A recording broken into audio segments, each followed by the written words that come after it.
Hello friends, and also hello enemies. This is our last figure in the Cosmic Legion's Book 2 Grave Knight wave. It's all led up to this. Window at the front, Grave Knight lore on the side, character lore on the other side. I guess I should also mention that this guy's name is Slygor Riz. Rise? Slygor Riz. It's gotta be Slygor Riz. Slygor. We don't care about the last name, it's fine. I have lost my razor blade of justice, so we are using the fingers of scraping.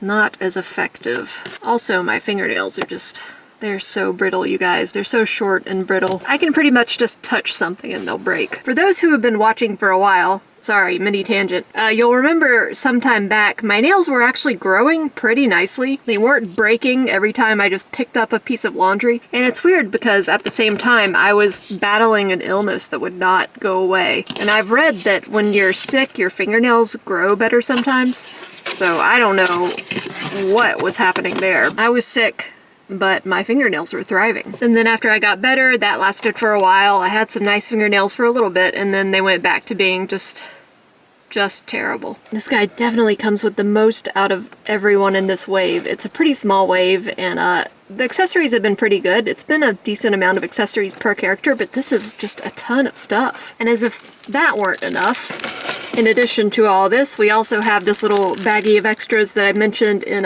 previous reviews for this wave. Just extra stuff that either wasn't included in packages or stuff that has been included in packages but tends to have defects, since this wave has been known to have some issues. And if that even wasn't enough, we've also got this, the Grave Knight Weapons Pack. So this is just some extra little accessories, reuse of things that we've seen that have come with characters in this wave, and some new things, maybe? This doesn't look familiar unless he comes with these and I just didn't see it. Oh yeah, he does. Okay, so he comes with these things. I have no idea what they are. But I guess we're gonna find out when we look at Slygor. And instead of looking for my razor blade of justice, I'm going to keep using my little nub fingers to undo all this tape. So he's got a lot going on. Most of it is reuse from the Tusk officers. He's got the same kind of armor, but a lot bulkier up in the chest. I think these side guards are different too, but a lot of the armor looks pretty similar. He's the lead guard for Block 5. He used to fight in the prison ring. He's a guy you don't want to tangle with, and that's why he has the most beautiful armor. Ow. Anyway, yeah, lovely shade of blue, some nice gray, silver, and black accents, and that extends to the back. Now, he has different things you can put in the back here. He's got this back piece, which we've seen before with these, like, segmented thruster pieces. And of course, it's not a Mythic or Cosmic Legion without pauldrons, so he's got pauldrons as well. I don't believe that the back piece and the pauldrons can go in at the same time, but what can go in at the same time as the pauldrons are these wires. So there's this connector.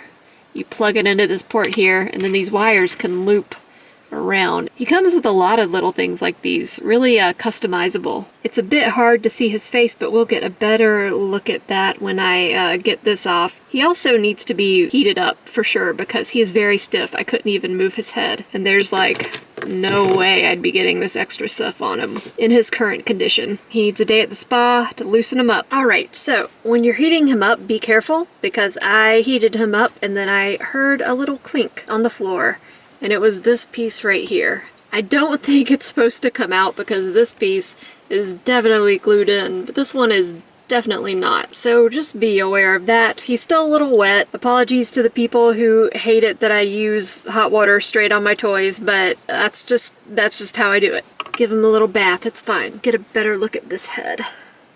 Oh, the neck peg came with him. Yeah, the head does not want to move even now that I've heated him up. Very clean head portrait. What's interesting is that there's even these tiny little cuts in the ears. Like his ears have a little hole right up at the tip. Very scary looking face, dark animalistic eyes, some very subtle skin texture that gets a little bit more pronounced on the forehead and the back of the head. He does not want to move his head at all, and I'm afraid it's on this dumbbell joint, but it's just not moving. Well, I injured myself, but I managed to get his head to move, but it is tight, you guys. It is so tight. And he comes with these different heads, and I'm like, how? How can I be expected to wrench this head off this neck piece? Oh, man, it is... Oh, it's so tight. Ow. It really does hurt. I'm going to have to heat him up even more, I think, to get this piece out. While we've got his disembodied head here, let's look at the articulation. So you've got a little up and down, and you've got some rotation, in theory, but man, it's on there pretty hard. So you can also take this piece off if you so choose. Let's see if we can put this back piece on. Okay, so I tried to get this back piece on, and it is also very tight. Like, it won't even go anywhere near this port in the back. So I think that's going to have to be heated up too. He's cool so far, but much like the gray alien, he's very quickly becoming frustrating. Yep, there goes that piece again. I think I'm just going to have to glue that in myself. You guys don't come here for like structured toy reviews, do you? Because mine never really have much structure. Swivel on the arm, single elbow. Oh, piece I need to glue in. Get back in there, just stay there for now, just stay. Up and down, a little bit of up and down. It might be sticking a little bit. Because I found, even though I've heated him up to a very high degree, he still wants to stick. Some nice twist. Ooh, some nice crunch too. A little bit stiff on the legs. Single knee, very gently. Rocker and up and down on the foot. Yeah, very basic articulation, even within the realm of Mythic and Cosmic Legions. Get very frustrated with these things. I mean, you guys know I love Four Horsemen figures more than anything, but the ones in this wave have been frustrating. So the promo pictures have this bit with these doodads on the side facing down, with these coils plugged in, but they're plugged into this hole on his gauntlets. I just went ahead and put them in here. You could put them basically anywhere you want within reach. But I think that looks kind of cool, and then that way they're also kind of out of the way. I did go ahead and just temporarily take off this bit just because it kept on falling out, and until I can glue it in, I don't want to lose it. Now we get to the interesting part of the video. This guy comes with a lot of stuff. A lot of that stuff is also defective. And so I'll show what he comes with, and then I'll show the extra pieces we got in that little baggie. Those are replacements for the defective parts. Extra hands, trigger finger hands, fists, relaxed hands that are now covered in dog fur. I think that part of the reason he comes with so much stuff is because although he is a named character, he's also a Tusk agent, and so you can kind of army build out more like him, because he comes with these alternate heads. And these are just helmeted mook heads. You know, we've seen these before in other Tusk officers. He comes with that back piece that you can swap that I still haven't been able to get on. And the translucent part of these helmets do come off. I don't know if my nubby little fingernails can get them off. Yeah, so then you see like a robot kind of set up underneath. This piece came with him in the package, and I think it's meant to go on top of here for an additional helmeted look, but the insertion points do not match up. And that's where this extra piece comes in. If you look closely, it's got an insertion point that actually fits this. So this, may be functionally useless, more or less. Same thing with this cool clear visor, and one that actually has the correct insertion point. In the extra baggies, we got 2 of these shield attachment parts, so you can clip that onto this, and then you can plug the whole thing into his arm port here. He also comes with this really awesome non-energy type shield. This is a much more solid shield than this, which I assume is made of pure energy. So once again, those little bits in those bags you attach to the back here, and then it can plug right into his arm, or you can make it more of a traditional shield and give it a little handle. He also gets this cool helmet. We saw something like this in Olek. I think it's just straight up reuse of what Olek has. Doesn't seem to want to fit on him while this chest piece is attached. He looks a lot less menacing with the chest piece gone. And there is also this. I don't know if this was supposed to come in the package originally, but it is in the pack of replacement parts, and that's a little chest fan. It's just part of his outfit. And then I think even with that on, you can just reattach this chest piece because it doesn't really get in the way. I'm pretty sure that this helmet is supposed to go with this back piece, and even then it's not a perfect fit, and it was the same in Olek. It just kind of sat on him. There was no clip-in or anything like that. Not that I found, at least. But that helmet does not want to fit on him like this or with this attached.